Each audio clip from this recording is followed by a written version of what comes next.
Il est 20h sur les antennes de Spectrum Télévision. Mesdames, bonsoir. Monsieur, bonsoir et merci d'être avec nous. C'est le journal. D'abord les titres. Pénurie de carburant dans les grandes villes du Cameroun. Le ministre de l'Eau et de l'Énergie n'a pas dit toute la vérité.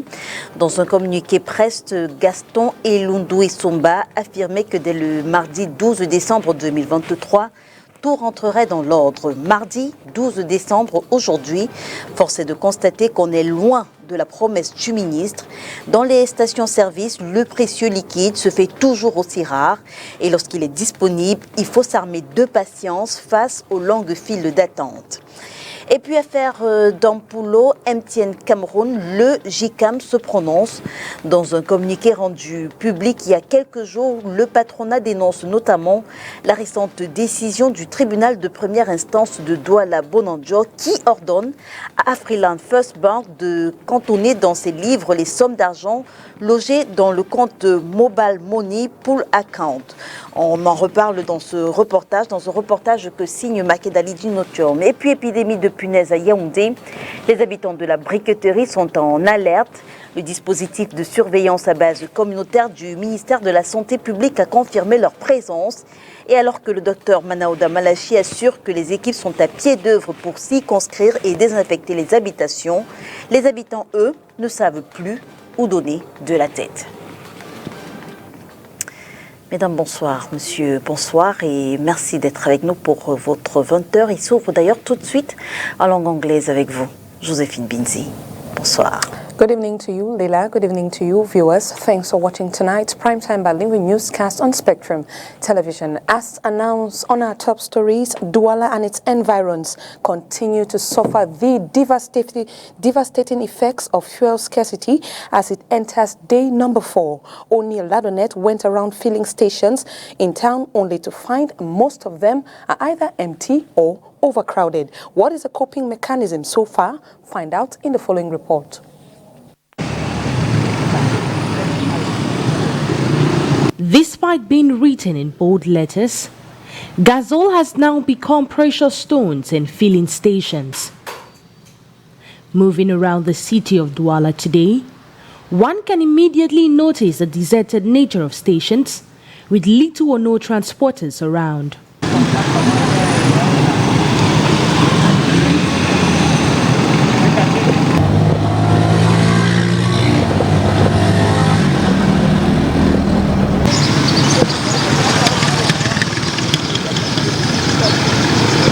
With none of the workers willing to talk on camera, many affirmed off-screen that this commodity has become absent for this now.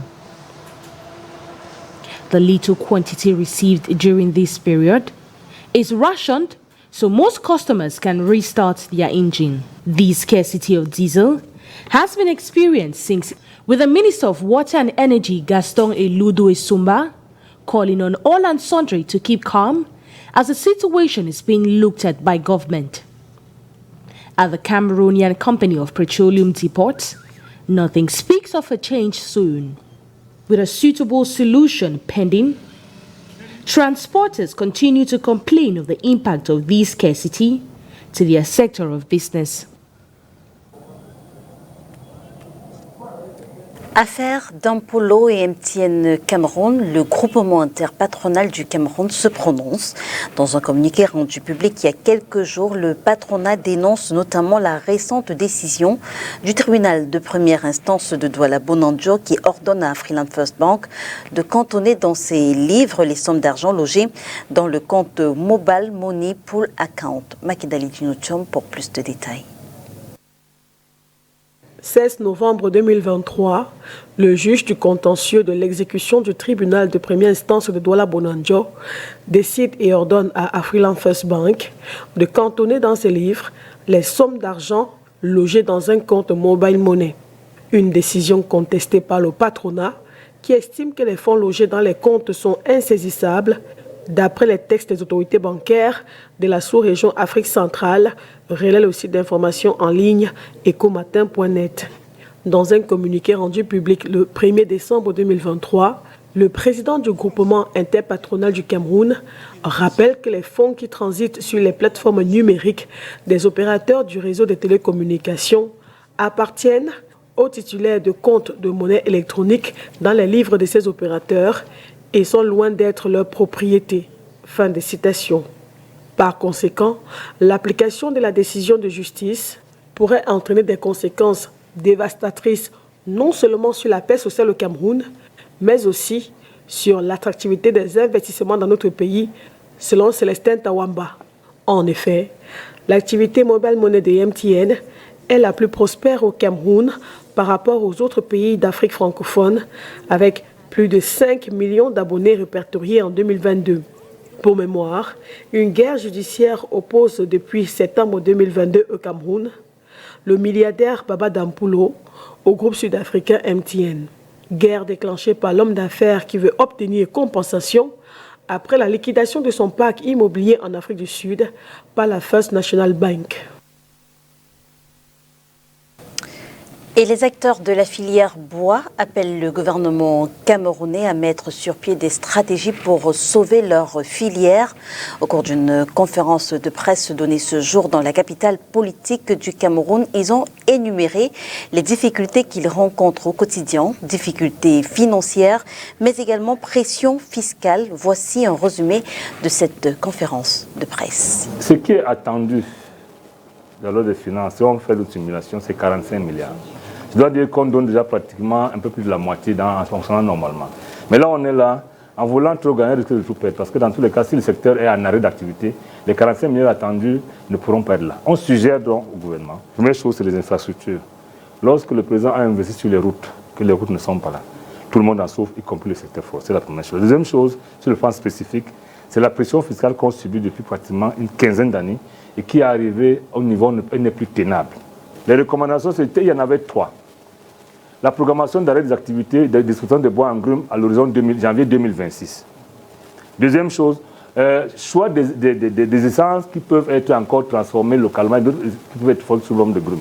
Troisième, ce plafonnement de la fiscalité. 0% pour les produits finis, 10% pour les produits semi-finis et 15% pour les produits en grume. Si on met ça en œuvre, je pense que jusqu'en 2000, encore qu'on était à 10%, on a augmenté à 15%, on a tenu. Si c'est fait, je pense qu'on pourra encore tenir et investir nettement mieux pour qu'en 2026, nous arrivions à, si rien n'est fait, parce que je rappelle qu'il y a des choses qui peuvent nous empêcher d'exporter le bois transformé complètement, mais si rien n'est fait, tel que c'est programmé, on devrait investir un peu plus pour qu'en 2026, on transforme toute la production forestière locale. Mais si on ne fait pas quelque chose dès maintenant, on ne peut pas, on va arrêter la programmation d'investissement qu'on avait prévue. Parce que pour transformer, je rappelle qu'en Asie aujourd'hui, les scies sont au laser.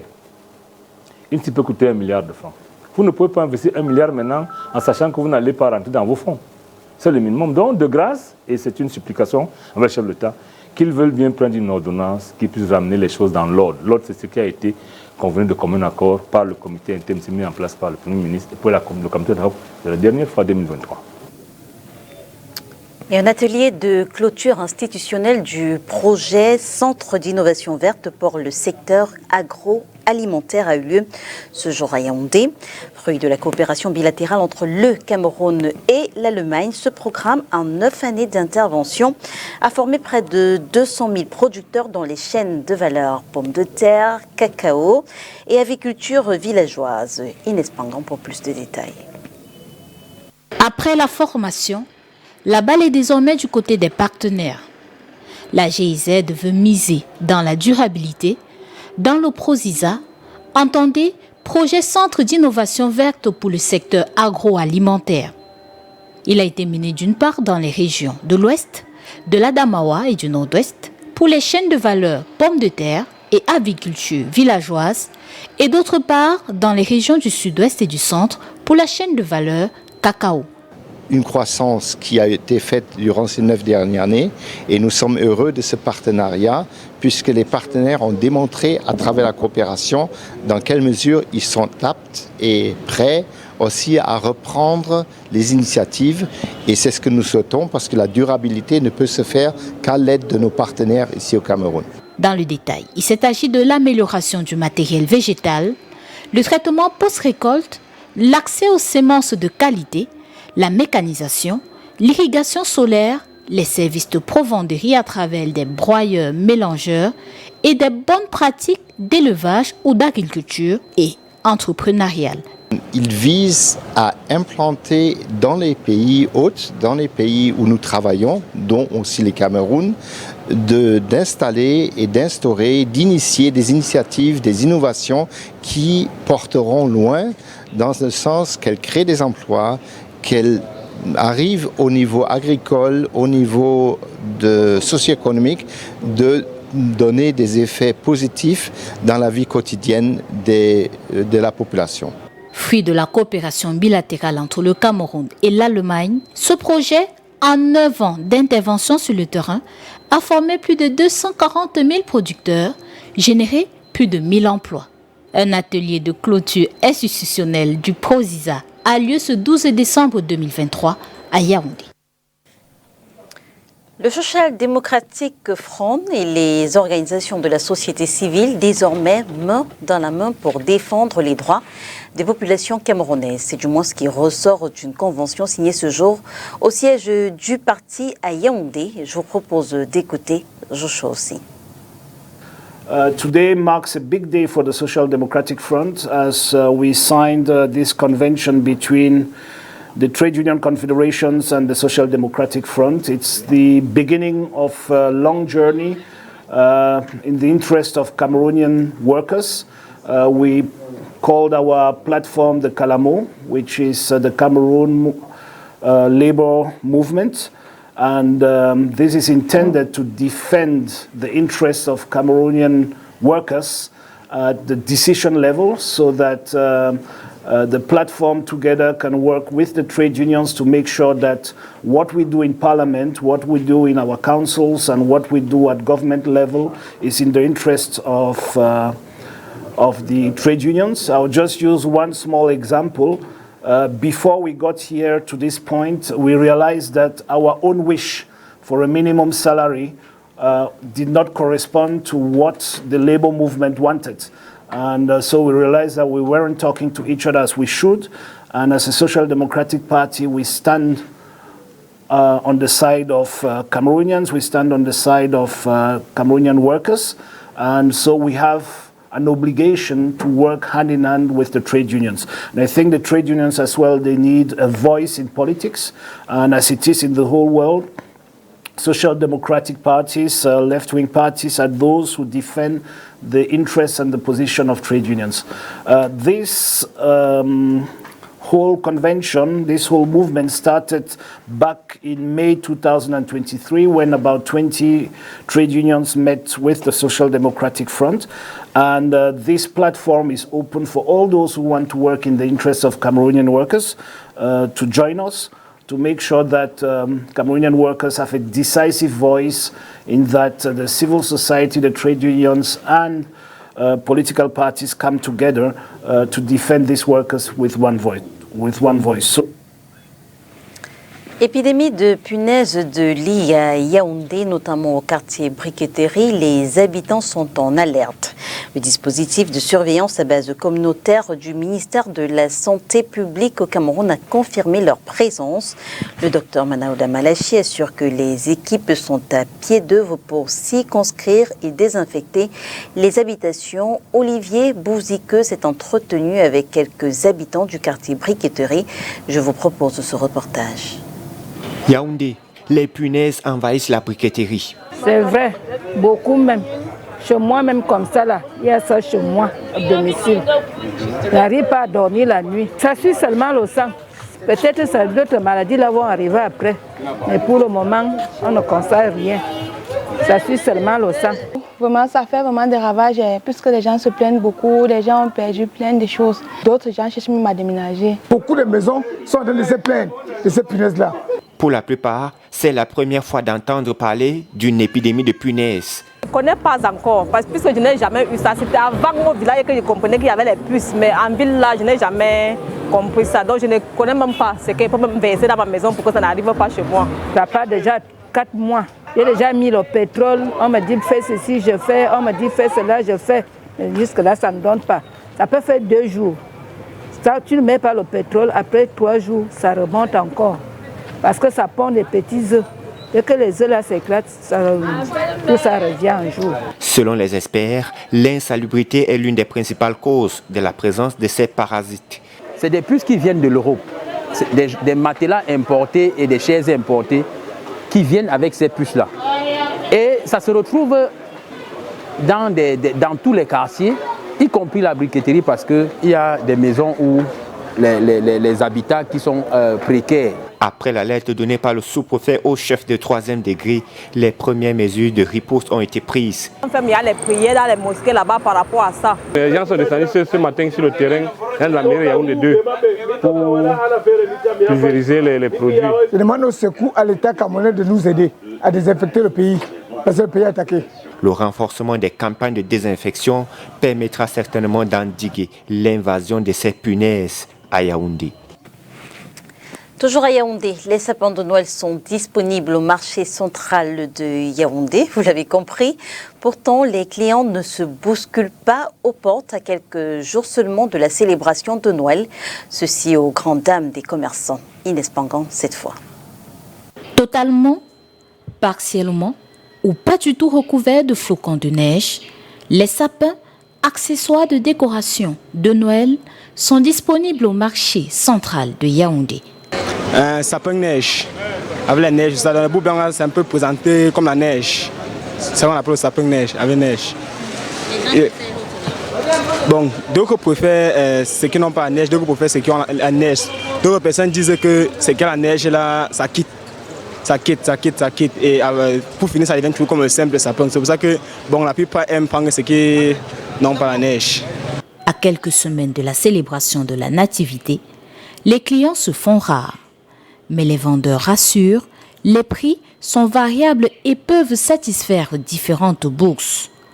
En fonction de la taille voulue, l'arbre d'1,20 m, par exemple, coûte 10 000 francs CFA et celui de 2,10 m, le plus grand, coûte 35 000 francs CFA. Et les gens achètent, mais pas beaucoup, ils achètent un peu. Donc c'est peut-être que quand on va remettre les bulletins de la rentrée scolaire que le marché va un peu bien passer, comme l'année passée. Entretenant l'espoir de voir arriver des acheteurs, ces commerçants du marché central de Yaoundé veillent à ce que leur point de vente ait le nécessaire pour l'embellissement de cet arbre. Là-bas c'est 1000 francs, 6 boules. C'est 1000 francs. Là c'est 2500. Ça c'est la couronne qu'on accroche à l'entrée de la porte. C'est 1500 non. Déjà décoré comme ça là, c'est 5000. Oui. Les guirlandes c'est 453 000 francs. 453 000 francs. Il y a aussi les boules ici là. Paquet de 20. La somme 20 dedans c'est 2500. Oui. Et aussi les pétards, on accroche ça au bout du sapin. On accroche au bout comme ça là, c'est 1000 francs la tige. On accroche au bout pour bien décorer le sapin. Ça c'est l'étoile lumineuse. On accroche à la tête du sapin. Ça coûte 1000 francs. On accroche à la tête du sapin. On penche, ça donne la lumière. Le sapin de Noël ou arbre de Noël est un arbre décoré ou un arbre artificiel associé à la célébration de Noël. Now page, let's now have African actualities with major decisions from the ECOWAS summit over the weekend with our partners, VOA. ECOWAS has set up a committee of 3 leaders to negotiate with Niger's military junta on a transition to democratic rule. That announcement was in a communique on Sunday after the West African Regional Bloc's annual summit. Here's ECOWAS President Omar Touré.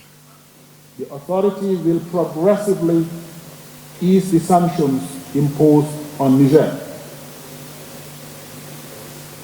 Failure by the CNSP to comply with the outcomes of the engagement with the committee, ECOWAS shall maintain all sanctions, including the use of force, and will request African Union and all other partners to enforce the targeted sanctions on members of the CNSP and their associates.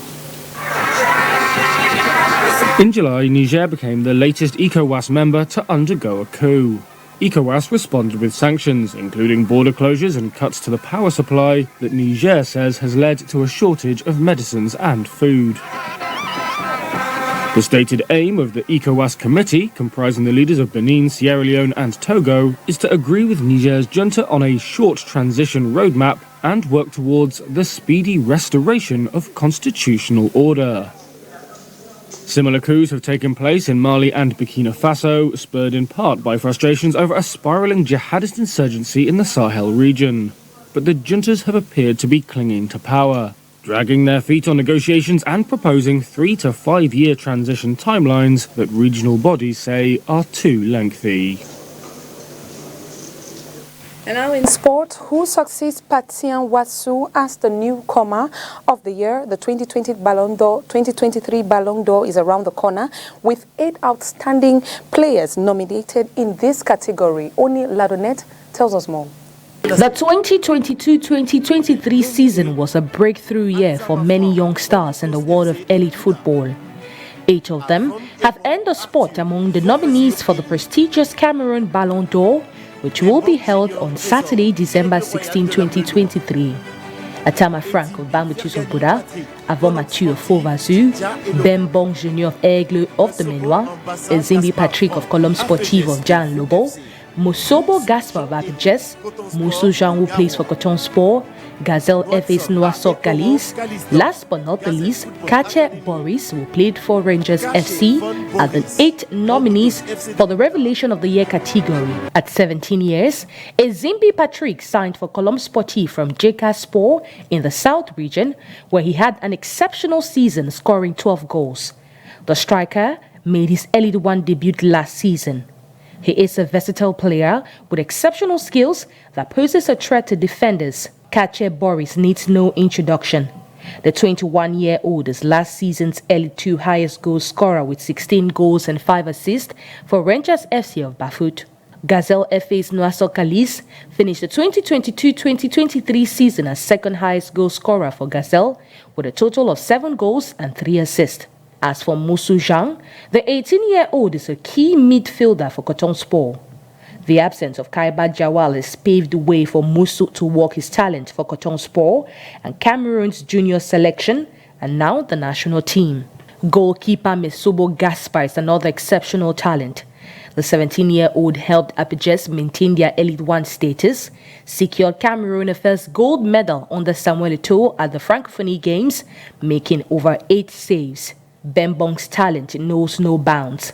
Apart from holding the title of the youngest to ever score in the Elite 1, the 16-year-old is a regular starter for El Pacha. The Francophonie will never forget 18-year-old Arthur Avom. Clinical in front of goal, team player, you name it. Fans got to watch this talent display with Faux-Vazu last season, scoring 8 goals with over 19 assists. Last but not the least, Atsama Frank of Bambutus de Buda. Solid centre-back, vice-champion with Bambutus last year. Asama has played for the Under-20, Under-23 and now the national team of Cameroon. And that was how we saw it on tonight's newscast. It was a pleasure bringing news to your screens. Thanks for watching and good night. Good night to you, Lila. Bonsoir à vous, Joséphine Binzi. Mesdames et messieurs, merci de nous avoir suivis. On se retrouve dès demain 20h sur les antennes de Spectrum Télévision, si bien sûr Dieu le veut. Bonsoir.